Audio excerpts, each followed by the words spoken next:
বড়দিনের ছুটির সময় গিয়ে এবার মামার বাড়ি দিদুর সাথে করে এলাম এক জন্মের সত্যিয়ারি।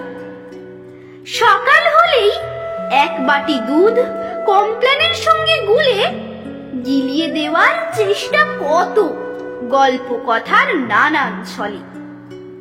শুধু কি তাই, আউর আপেল অখাদ্য সব ডিম ছানা খেতেই হবে, বলে নাকি এর বাইরে মায়ের মানা। কোথায় গোটা ফুচকা খাবো ডুবিয়ে দারুণ তেঁতুল জলে, কুলফি মালাই আইসক্রিম পেপসি কোলা বিকেল হলে। তা নয় গো, বাড়ির মতোই নিয়ম মেনে চলতে হবে। মামার বাড়ির আদর লোকে মিছে কেন বলবে তবে?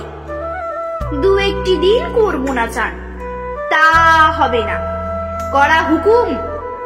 দুপুর বেলা খেলা বারণ, খাওয়ার পরেই জরুরি ঘুম। বিকেল বেলা মাঠে যাব, গাছে উঠে পারবো কুল, দিদুর বারণ।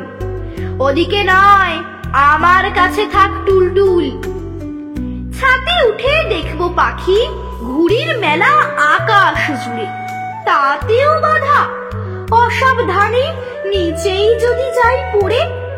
সন্ধে হলে অঙ্ক করো বলেই ধরিয়ে দেবে খাতা।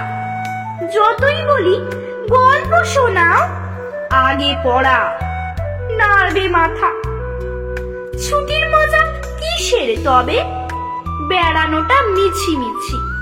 মনে তো হয় কলকাতাতে দোতলার সেই ফ্ল্যাটেই আছি। একই রকম নিয়ম নিষেধ, এটা নাকি মামার বাড়ি।